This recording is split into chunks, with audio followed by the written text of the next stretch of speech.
চাকরি প্রত্যাশী ভাই বোনেরা, আজকের নিয়োগ বিজ্ঞপ্তি তথ্য যোগাযোগ প্রযুক্তি মন্ত্রণালয়ের নিয়োগ বিজ্ঞপ্তি। তো নিয়োগ বিজ্ঞপ্তিটা প্রকাশিত হয়েছে 14 আগস্ট। তো নিয়োগ বিজ্ঞপ্তিটা এই অনলাইনে মানে যে আবেদন লিঙ্ক দেওয়া রয়েছে, এই আবেদন লিঙ্কের মাধ্যমে কিন্তু আবেদন কার্যক্রম সম্পূর্ণ করতে হবে। তো আবেদন লিঙ্ক এই ভিডিওর ডিসক্রিপশন বক্সে এবং কিন্তু কমেন্ট বক্সে দেওয়া থাকবে। তো এইখানে অফিস সহায়ক নিয়োগের জন্য 497টি পদে নিয়োগ দিবে। 497টি, বিশাল একটি বড় নিয়োগ বিজ্ঞপ্তি। এখানে 497টি পদে কিন্তু নিয়োগ দিবে। এখানে কোনো স্বীকৃত বোর্ডেতে মাধ্যমিক, অর্থাৎ আপনাদের আরো সুযোগ পাচ্ছেন। এএসএসসি পরীক্ষায় কিন্তু পাশ করলেই কিন্তু এখানে আবেদন করতে পারবেন। এবং এখানে বলছে সকল জেলা থেকে, অর্থাৎ সকল জেলা থেকে কিন্তু এখানে আবেদন করতে পারবেন।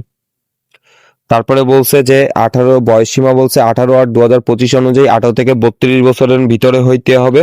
তারপরে এখানে কি কি কাগজপত্র লাগবে এবং চাকরি কোটা সম্পর্কে বিস্তারিত বলছে।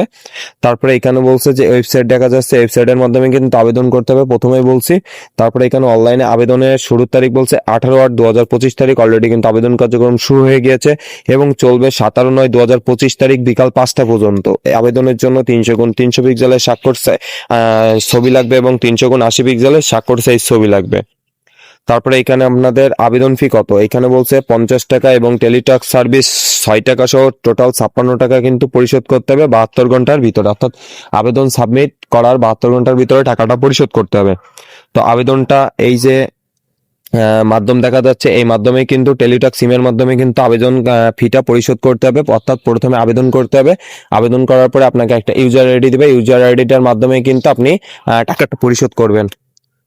তারপরে এখানে বলছে নিচে, এখানে আরো বিস্তারিত এখানে অনেক কিছুই বলছে যে প্রবেশপত্র, ইউজার আইডি হারিয়ে গেলে, পিন নাম্বার হারিয়ে গেলে কি করবেন, সকল কিন্তু বিস্তারিত বলছে। তো ঠিক আছে, আমি ডিসক্রিপশন মানে স্ক্রিনে দেখাচ্ছি, আপনারা একটু দেখে নেবেন এবং কি কি কাগজপত্র লাগবে সেটাও কিন্তু এখানে দেখা যাচ্ছে। তো আপনারা একটু দেখে নেবেন, ঠিক আছে।